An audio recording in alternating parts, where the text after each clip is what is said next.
Job interviewers of Reddit. What are some things people do because they think it will impress you, but actually have the opposite effect? I really dislike hugs. So many people have hugged me in interviews. It creeps me out.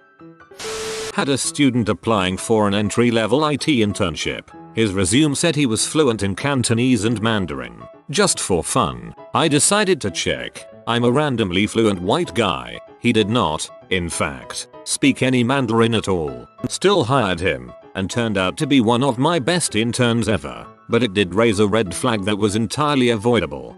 LMAO. What a surprise ending. I probably never would have hired someone who lied that boldly. Tell me they can run a 4.640 yard dash. Kid, this is Taco Bell and I don't give a frick.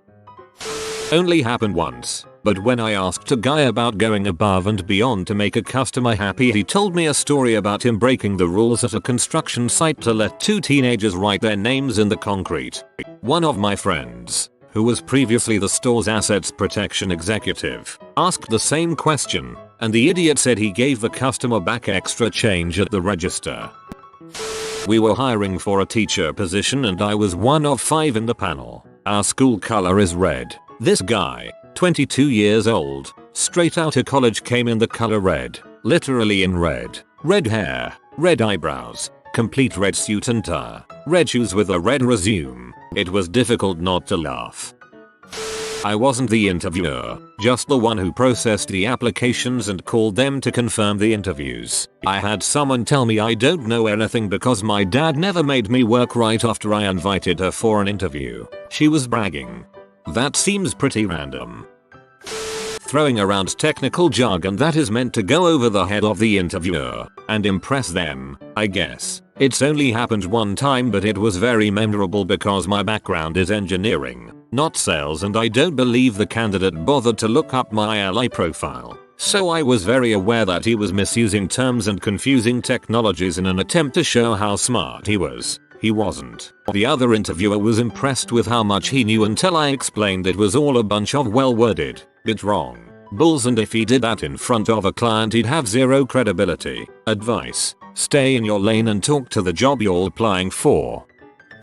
Pulling out your phone. A lady who was applying to be a delivery driver was interviewing with me and I asked her if she's ever done any volunteering. We're very involved with the community, running drives and fundraisers and stuff. She pulls out her phone to scroll through her Instagram feed to her picture from 3 years ago. Over 5 minutes of silence and she finally gets to the picture, which was her twerking on a baby elephant at a wildlife sanctuary. Don't ever pull out your phone during interview for one, and especially don't show your potential future boss an almost naked picture of your butt for 2. Twerking on a baby elephant. I think you missed out. Name dropping someone they know that works at the company, not a reference. I've sat in on a couple interviews where the interviewee dropped the name of an employee and it was someone who isn't well liked.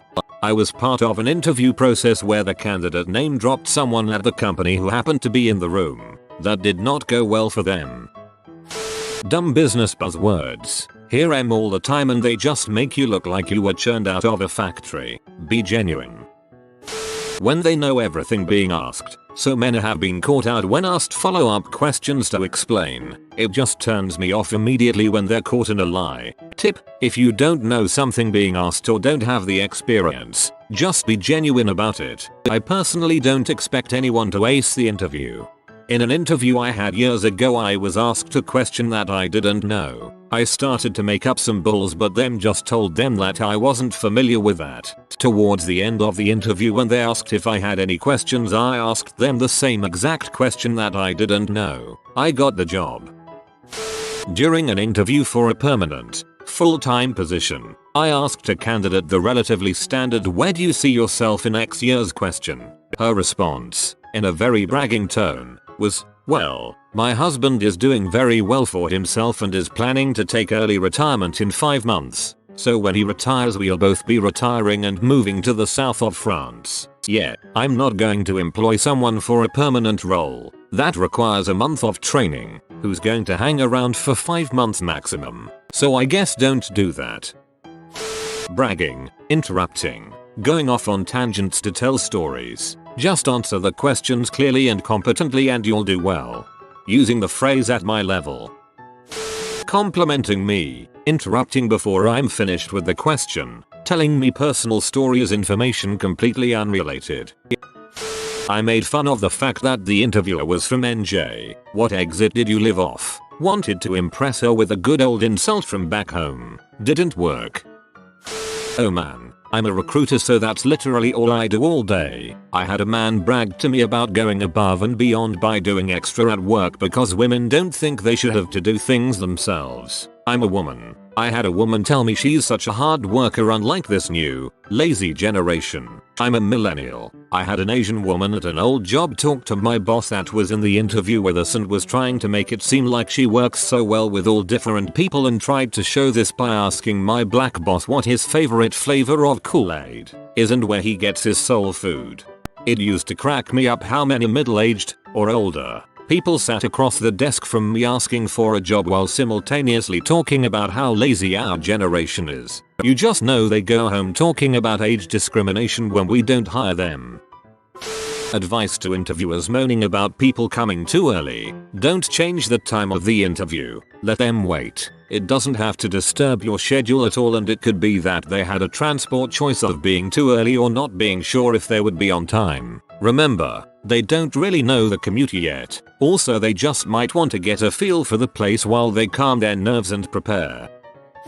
I once asked a girl what the best constructive criticism she'd ever received was. She answered by telling me a long story about how one of her high school teachers told her that she was a follower, not a leader, which apparently upset her so much that she whipped off a novel of an email to the teacher explaining all of the things that she felt made her a leader. Her tone throughout the entire answer was one of absolute disbelief, like she was shocked and disgusted that someone dared call her a follower over 4 years ago. She clearly thought it was a great answer that illustrated her willingness to stand up for herself and be a leader, but all I heard was that she completely misunderstood my question, was unable to think of any actual examples of constructive criticism in her life, something a student in a creative major should have tons of, and roundly rejected criticism given to her by her superiors. So, don't do that. Actually listen to the questions the interviewer is asking you, and then answer them.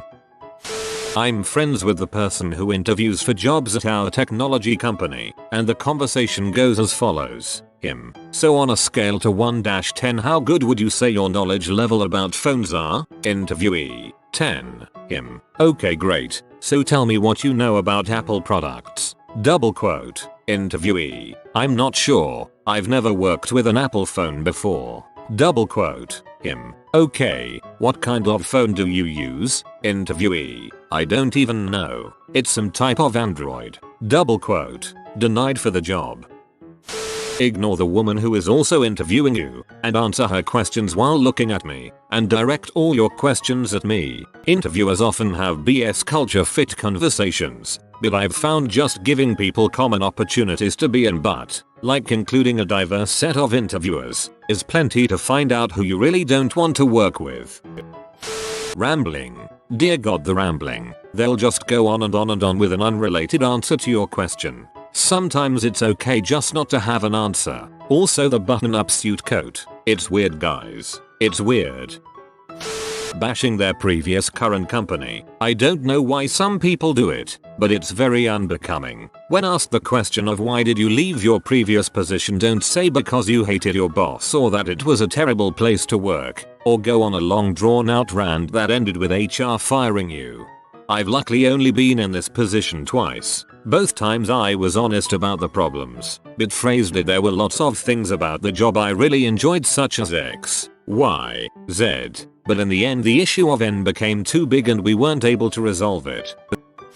I've had interviews where the hopeful candidate starts bragging about doing something illegal when she was younger. In general, don't talk to me like we're buddies at a bar together. Also, I'm not impressed by yes men. Don't just regurgitate back to me what you think I want to hear. I want to hear your own thoughts as well as you can articulate them, and provide specific examples. And if you are having trouble with a question, just politely ask me to rephrase, or provide an example.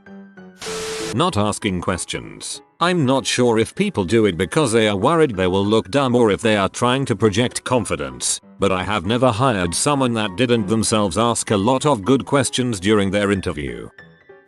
If someone is not considered for a second interview, I'll send them a friendly rejection notice that lets them know we hired someone else and then wish them luck in their job search. There are people who have replied to these like, well, I have an interview at place this week and they offer more than you put in your job description. Okay, is that supposed to impress me or make me regret not hiring you? Also, there's something to be said for persistence, but if you're rejected multiple times, please stop calling on the status of your application or calling to demand an interview.